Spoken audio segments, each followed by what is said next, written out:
And, yeah, I'm using the same weapon equipment setup this time. I'm with Hamster, and Kaboom Dragoon is with me once more. Hello, internet peoples. You look very nice. May I sniff your hair? Aren't you supposed to be Scottish?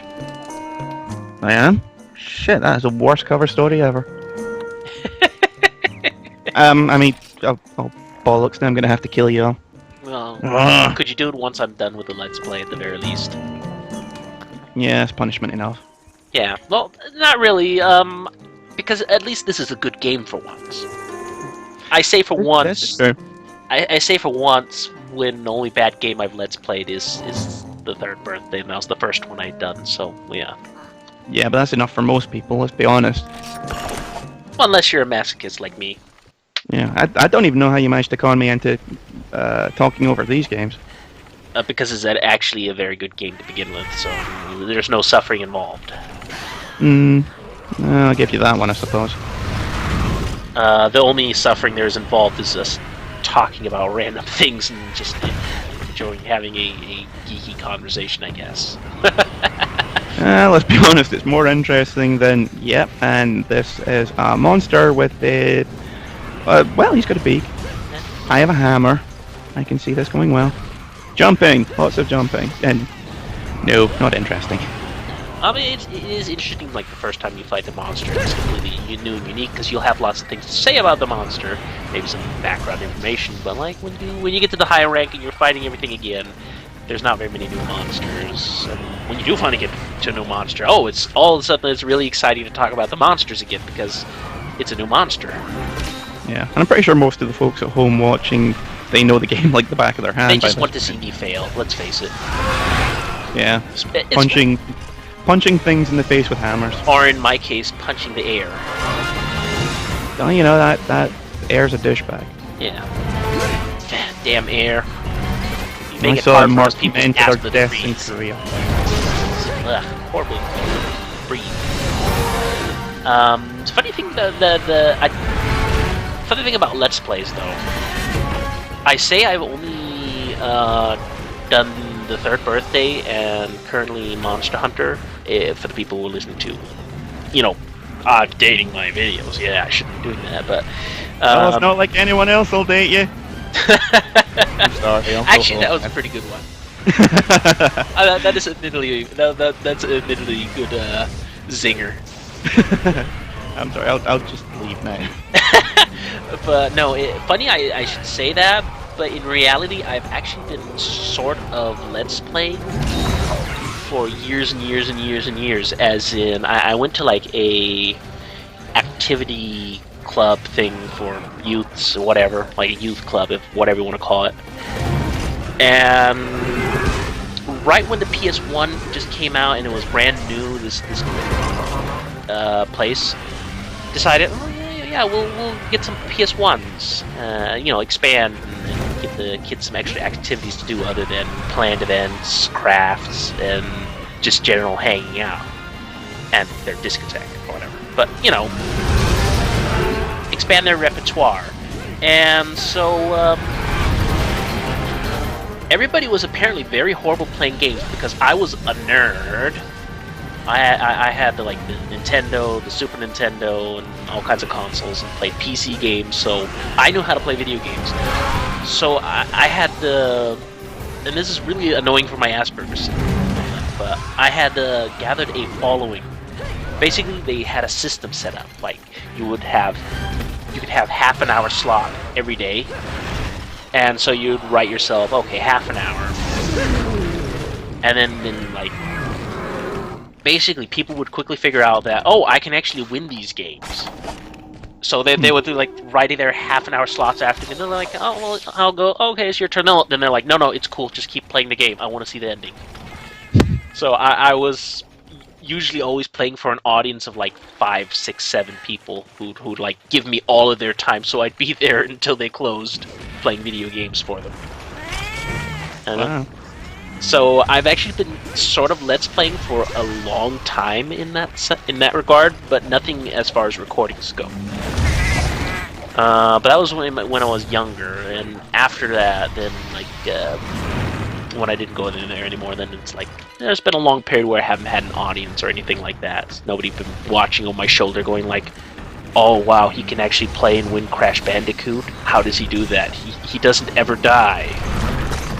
Where they can't get once they get through half the game, then they can't get past anything. And that's how you became the nostalgia critic. No. Aw. I don't really like the nostalgia critic too much. I mean, he's okay, but his entire gimmick revolves around I act crazy like Daffy Duck, and that annoys the shit out of me. Yeah, that's why I can't stand a good 90% of all internet critics. They replace humor with swearing and loudness. Well, I think Atop the Fourth Wall is good because he tries not to swear whenever people would swear. Although, funnily enough, the only one which I do have much time for is Angry Video Game Nerd. Honestly, I don't really like it too much. It's just swearing, and my god, it gets old. I haven't really seen his newer stuff though, so I wouldn't really. A lot of his newer stuff is a lot more. It's a lot more detail focused rather than, this thing is the shit that a shit would take if shit just subsisted on a diet of shit. And then drinking. Also balls. It's a lot better than his older stuff, which is funny at first, I will admit. Yeah, at first it's funny, but then his older stuff, I quickly saw, like, oh, he's just gonna drink beer and swear the entire time. It grows old. Yeah, he's more interesting when he does the actual fact-based stuff, or when he's doing rundowns of horror movies. Oh, okay. Well, he actually inspired me to rewatch the Nightmare on Elm Street series a while back.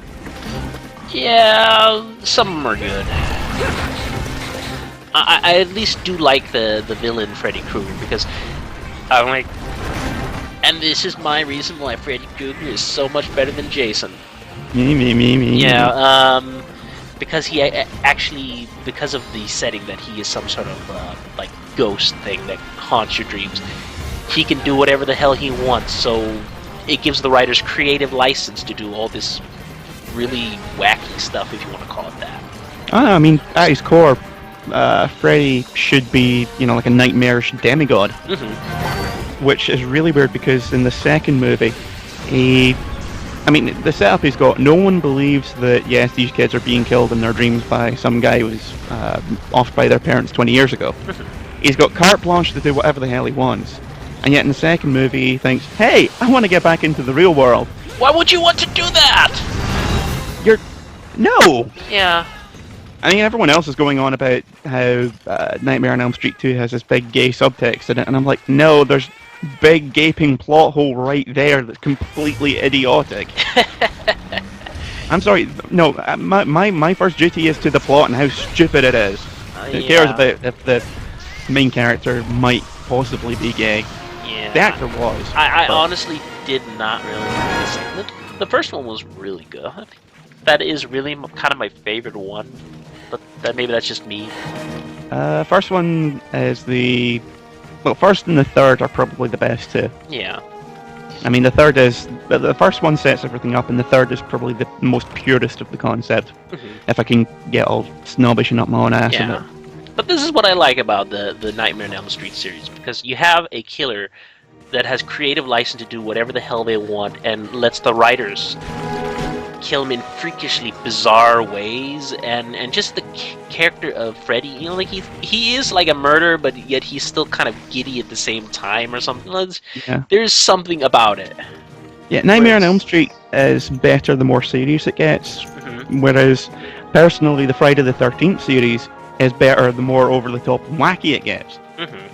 I mean, Jason X is the most outright comedy of the series, and it's probably my favorite movie. I actually never saw that one, but I don't even think it ever hit video or movie theaters here, just because it's Denmark. We have like a total of like 3 or 4 movies running for like 3 months in a row, and then they change them up with the next blockbusters from the US. Yeah, it's Jason X and... it was supposed to be like some sort of space thing. I saw a trailer for it. Yeah. It looked pretty funny. Yeah, and it features like half the cast of the TV show Andromeda, so it just comes across like a really violent episode of that TV show. It's Wow. fantastic. Yeah, I should probably look it up sometime. Well worth it. Um, Fantastic movie. Listen to us talk about movies like Schoolgirls. Anyway, Well, at least we're not talking about boys. Boys and their pretty hair.